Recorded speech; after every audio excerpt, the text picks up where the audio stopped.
आज एक बेदखली के प्रकरण के संबंध में चर्चा करने जा रहे हैं, जिसमें गांव सभा की भूमि पर एक विद्यालय भवन का निर्माण हो गया था और उसमें विद्यालय संचालित हो रहा था।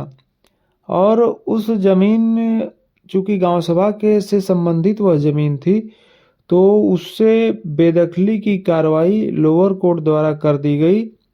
और लोअर कोर्ट के आदेश के खिलाफ जो पक्षकार थे, स्कूल जो संचालित कर रहे थे, उनके द्वारा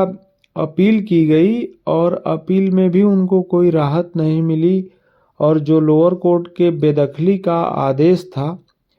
उसे अपीली कोर्ट ने भी यथावत कायम व बहाल रखा और कहा कि नहीं,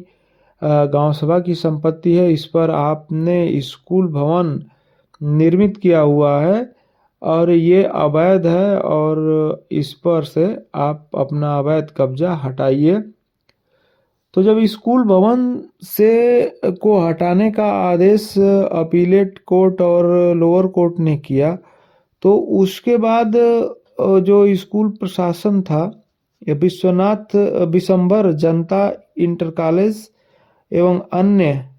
बनाम उत्तर प्रदेश राज्य व अन्य में यह विधि व्यवस्था माननीय उच्च न्यायालय ने दिया। तो जब अपीलेट कोर्ट ने अपील निरस्त किया और बेदखली के आर्डर को कन्फर्म माना, तो उसके बाद पक्षकार जो है उस दोनों आदेशों के खिलाफ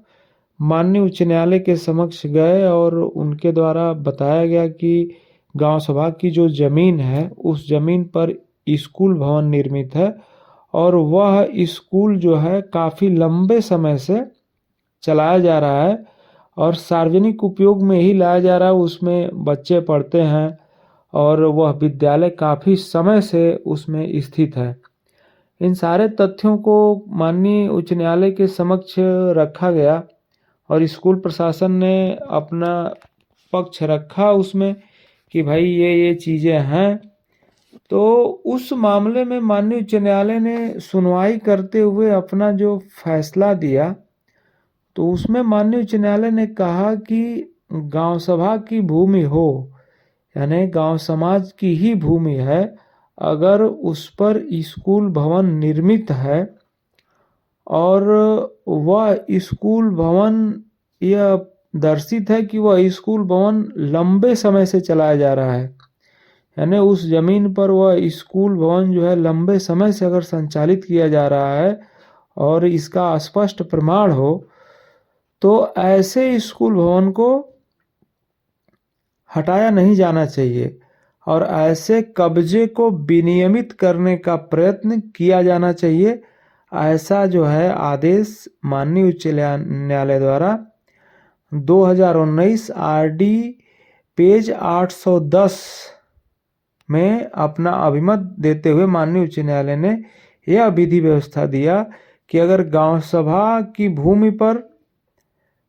स्कूल भवन निर्मित है और वह स्कूल लंबे समय से अगर संचालित हो रहा है और लंबे समय से उस स्कूल के संचालित होने का प्रमाण हो, तो ऐसे स्कूल भवन को हटाया नहीं जाना चाहिए और ऐसे कब्जे को विनियमित करने का प्रयत्न किया जाना चाहिए। ऐसा माननीय उच्च न्यायालय ने अपने आदेश में स्पष्ट रूप से दिशा निर्देश जारी किया।